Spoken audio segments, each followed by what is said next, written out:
Hi, yes, it is the same day as the last video. Yes, I still changed cups just to be extra. This one says, can I get an amen? And the thing's freaking huge. Look at that.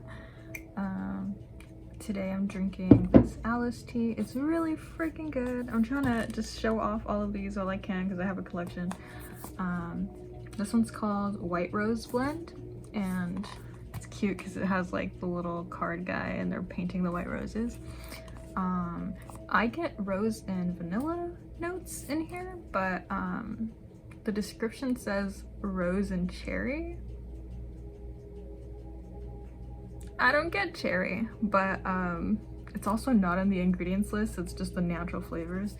So, I mean, you know, it is what it is. But anyway, yeah, I also left a little warning that says do not ice, because I did not like the way it tasted ice. But if you're not into hot tea, maybe this isn't your thing. Anyway, you're not here for that. You're here for the Thyme spirit. Or, hello.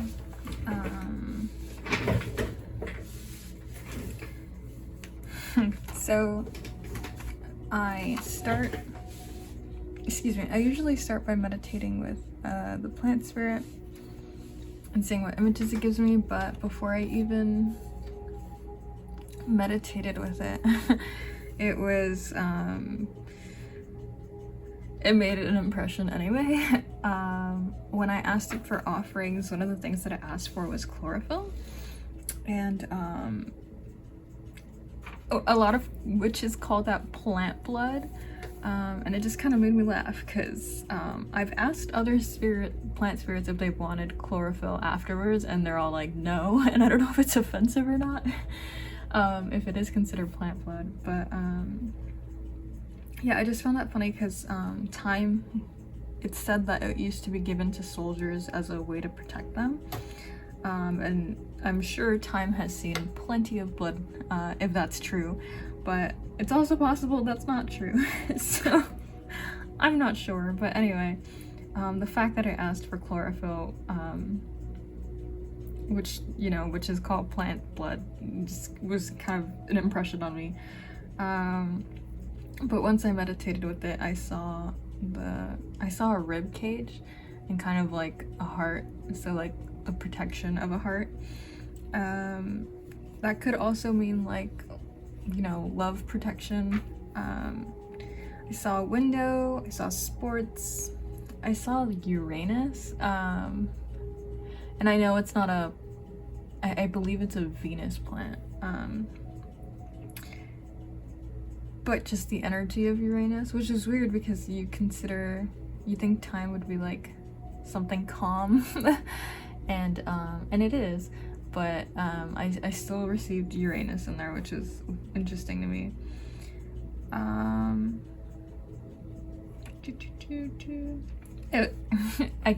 had my pendulum with me and I kept asking it yes or no, but the pendulum kept getting tangled, so that was funny.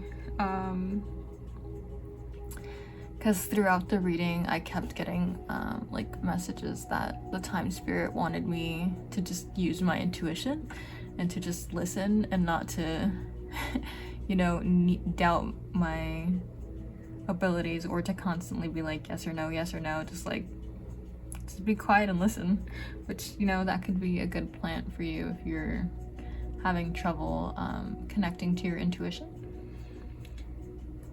Then we have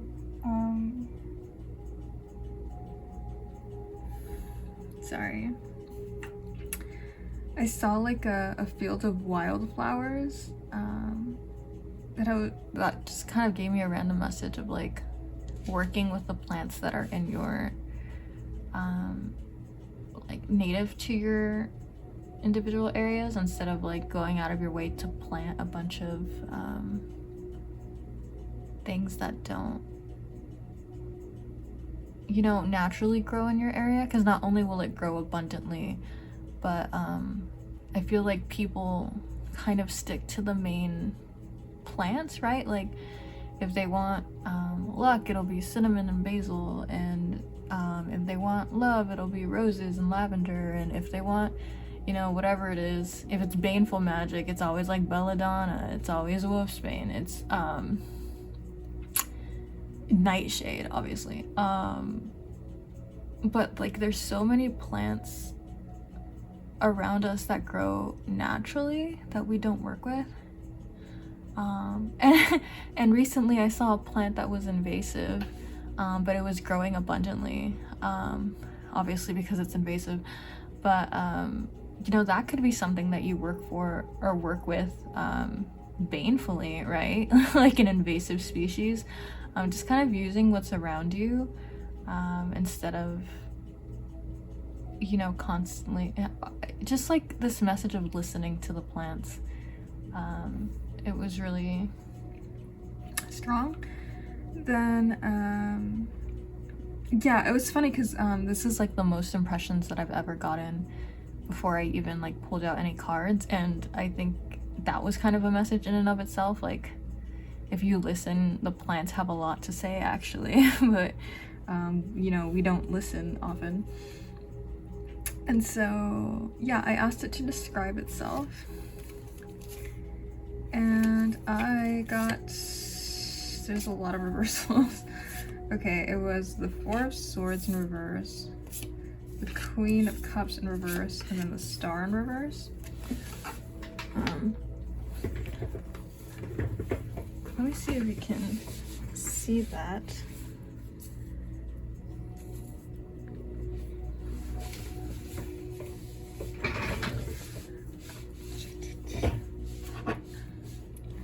So it's just kind of like it wants people to rethink how they pursue their goals.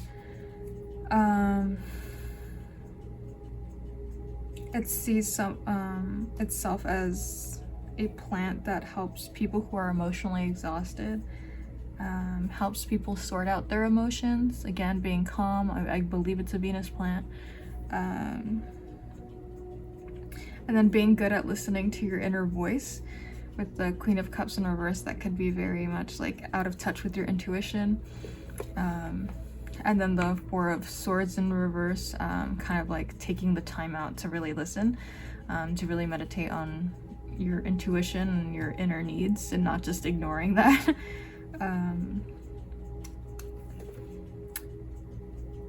Kind of like a pause in time. And then it literally wanted me to stop asking like yes and no, and to like literally stop and just like listen. And then that's when I heard with the Star card that it helps people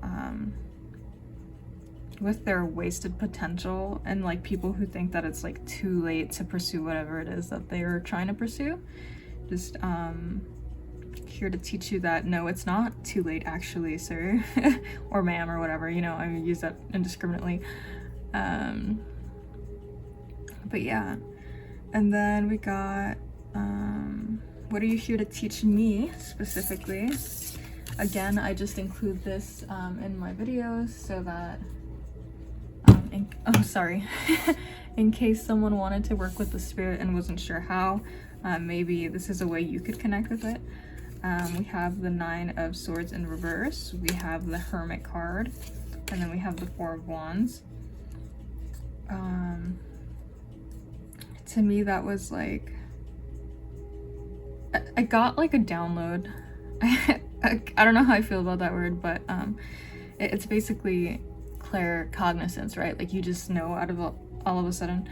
And it's like time is a pun with its name and actual time, like taking the time out to keep thinking. And I kept thinking of Saturn, and I know again it's not a Saturn plant, that's not what I'm talking about. It's the energy of like Chronos, of time.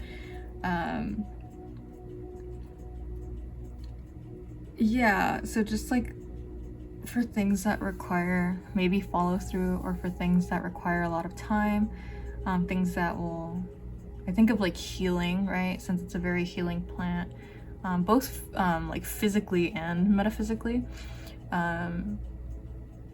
So just this idea of like working with it over time,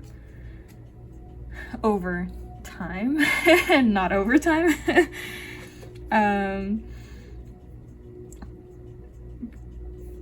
Yeah, so basically to me, I felt like it was here to teach me to face my fears in self-reflection with the Hermit card, and to allow myself to be happy with the Four of Wands here. Again, like sorting through your emotions, sorting through your fears, and then, you know, again, it's like weird. I don't want to get too personal, don't want to get too emo, but just this idea of like pursuing your goals and finding success in that. And then I asked, when would you like, you know, people to call on you for reasons that they don't often call on you for? And we have the Seven of Wands in reverse. It really likes reversals. The Seven of Cups in reverse, and then the Knight of Blades in reverse. So just like when you're feeling overwhelmed, when you're pursuing your goals, yeah, because like the Seven of Wands is like, you know, feeling beaten down, like feeling like you're maybe even defensive, like under attack. And then like the Seven of Cups in reverse is like, I think of like overstimulation, like you have too many options, like you're too distracted, there's so many things going on. It's just like this feeling of being overwhelmed. And then when I think of the Knight of Blades, I think of, you know, someone with direction, but it's in reverse. So I just feel like there's no direction. There's a lot of feeling of like being overstimulated and just like cutting through the bullshit and like getting what you need to, getting focused, I suppose, because it'll help you focus and pursue your goals, basically.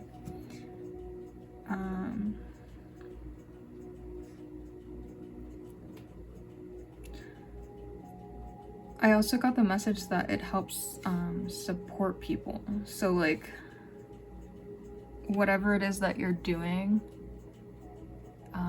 it would, if you add time to it, like it'll give you I think of this practitioner that always says extra oomph, and it just makes me laugh. But yeah, that's basically what I wrote down. It says extra oomph, basically like just a power up in your workings,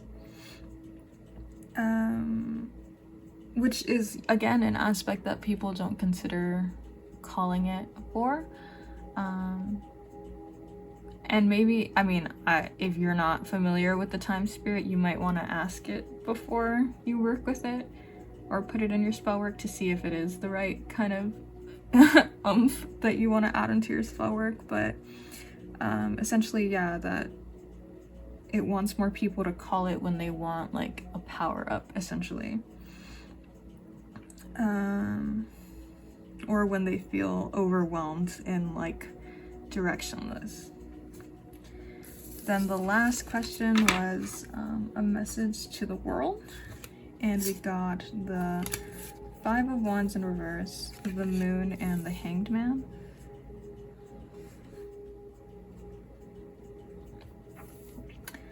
And to me,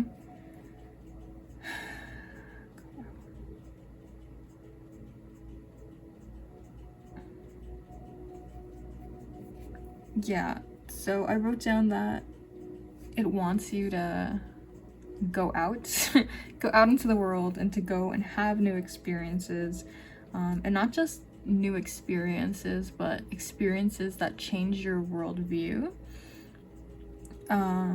you know, that challenge your worldview, that challenge your inner fears, your inner conflicts. Don't just think about it, which is funny that I put that down there, because I